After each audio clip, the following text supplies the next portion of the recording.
Today I'm going to show you how you can make your very own face shield in very, very little time using some of our very fast setting materials. And today we're going to show you how you can make your own visor frames.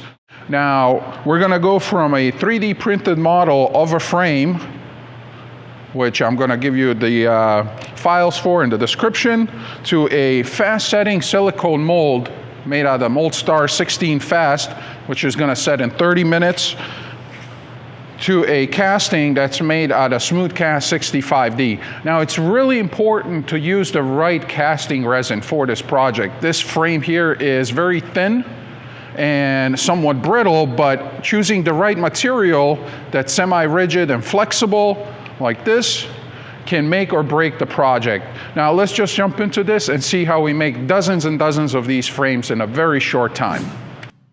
So, and here you can find the file for the 3D print that we used online. This is a free file. You can simply download it and print it. You can see here our printer is going wild trying to get this cranked out today.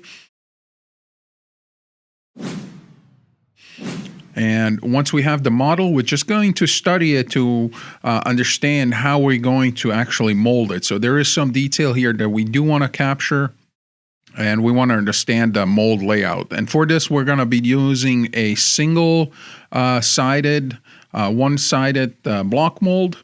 And for that, we're going to embed our model into the clay, the Sculptix soft clay, and then we're going to cut an aluminum shim that's about 1 inch wide. That's going to go around as our mold box. So we're going to manipulate this. You can see it's nice and soft, and we're going to make it hug our model. We're keeping about 3/4 of an inch profile around the model.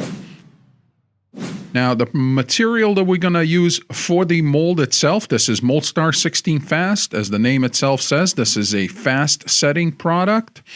So that's the key of our project here. And as you can see, the working time, the pot life is about 5 minutes, while a cure is set in 30 minutes. So we have to work very fast to mix this and get it inside of our mold box. But before we start mixing the material, it's really important to follow the instructions. And the instructions call for pre-mixing of the A and B separately before dispensing. And since this material is a 1-to-1 mix ratio by volume, we can simply set up our dispensing cups and then pour it to equal amounts. Once we have the material dispensed, a clean mixing container is used to combine the two components together. And as you will hear me say many, many times, you want to scrape the sides and scrape the bottom of your mixing container when you're mixing two components together in order to get a really good mix between them two. You shouldn't see any streaking in your material. Now, even though this is a fast setting material, I do like to double mix the product just to avoid any kind of inhibition issues and unmixed material ending up in my mold. So we're going to transfer the material once it's mixed into a secondary clean mixing container and repeat that procedure. Again, scrape the sides, scrape the bottom of your mixing container. Now that the product is ready to pour, we can simply pour into our mold box. This is poured into one single spot, and then the material is allowed to find its level. So just pour in one spot and let the material level out. This is now allowed a full cure for 30 minutes. Now, after the 30-minute cure, we can demold our silicone that we poured. I'm going to be careful here not to disturb the model or the mold box itself. So we're going to leave that intact and simply peel out our mold. As you can see, it's not too thick, but we captured all the detail that we need from our project, and this mold is ready for production. But before we go there, I'm going to put back that aluminum flashing around our model and get this ready to pour a second mold. I was able to get at least 2 molds out of that single trial kit. So the procedure that we did for the first mold is getting repeated.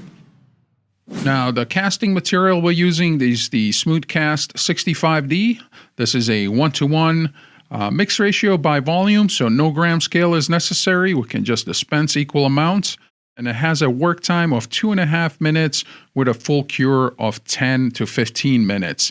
Now, that's under normal conditions at room temperature. For this part, we're using relatively little material, and we will let it cure for at least 40 minutes at room temperature. But more importantly, this is a semi-rigid product that's going to withstand the constant bending, twisting, and dropping of these frames. But as always, you want to pre-mix the materials separately before starting to mix them. And you can see that bright green label on the side.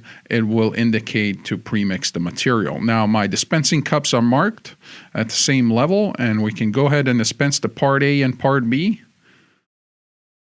The two parts are combined in a clean mixing container and then mix thoroughly. Now, even though I'm using a small container and not a lot of material, I'm going to double mix my material. Even more so because I'm mixing a smaller quantity, I want to ensure that the two components are thoroughly mixed together. The smooth cast is now poured into our mold opening. Fairly simple, straightforward here with pouring the material from the top. And then we're going to use a squeegee tool or a scraper tool to level any of the material up top and kind of push it into any crevices. Any of the excess is simply scraped away. The product is now allowed to fully cure. Liquid plastics such as the Smoothcast 65D are mass sensitive. What that means is that the more material you have, the faster it will set up. And since this is a very small part, this is a thin part, it's going to take longer for that mass to heat up. So we're going to let this cure for 40 minutes at room temperature of 73 Fahrenheit. Keep in mind that a little bit of extra heat will shorten that cure time quite a bit. Now, the frames have fully cured and are demolded, and as you can see, it's really easy to pop these out. And because we did a scrape technique when we poured the material, there isn't any flashing left to clean really on these, so they're ready to be put to use basically. And here you can see that the material is fully cured and is quite flexible and ready to be used.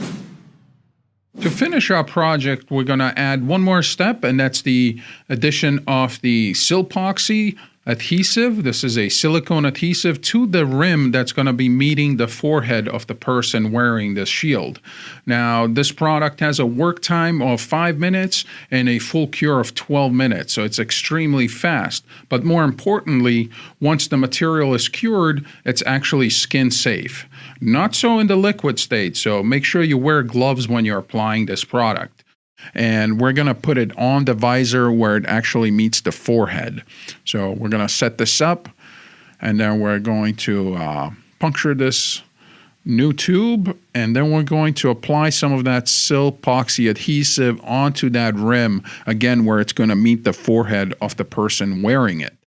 I'm going to just squeeze out some of the silicone adhesive, and then we're going to use a tongue depressor here, a small mixing stick, to just level that out a little bit so it has a nice and clean level so it's not all lumpy. This is now allowed 12 minutes to cure before being put to use. Now to the visor itself. This is a clear sheet of plastic. You can get these in many sizes. This one is from an overhead projector, and I'm simply going to punch 3 holes with our hole puncher, because the frame itself is designed to fit that layout. And then we're going to take a piece of rubber band and we're going to punch some holes at the ends here too. And then the entire frame can get assembled. So here goes our rubber band in the back to hold the shield on the head itself. And then we can simply put that plastic shield onto the frame, and these are really easy to put on and take off, so you can actually replace them quite easily and quite fast. And just to test it, I'm going to put this on with a mask to see how this actually fits together. And as you can see, it protects my face from direct exposure and will be easy to replace and inexpensive to manufacture.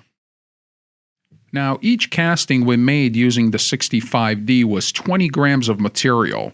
And if we take a gallon unit of the Smoothcast 65D, which contains 15.40 pounds of material, we were actually able to make about 345 pieces out of that material. Silpoxy, which adds another 10 cents and the cost, which brings approximately the price per unit to 40 cents, which is quite incredible if you think how many castings we were able to get out of this gallon unit. Now, if you got inspired by this project and you'd like to give your own projects a go and need some material, you can visit any one of our distributors around the world. So, and there you have it, a simple step-by-step procedure on how you can make these face shield frames in a very, very fast, timely manner. Now remember, we went from a 3D print to a mold within 30 minutes, and then used that mold to create the first castings within an hour. After that, we went back, made some more molds so we can create many, many castings within a very short period of time. Now, remember, if you have an idea about what we should do next, please let us know down in the comments below. And if you like this video, hit the thumbs up button. Now, to keep up with our latest mold making and casting videos, remember to subscribe.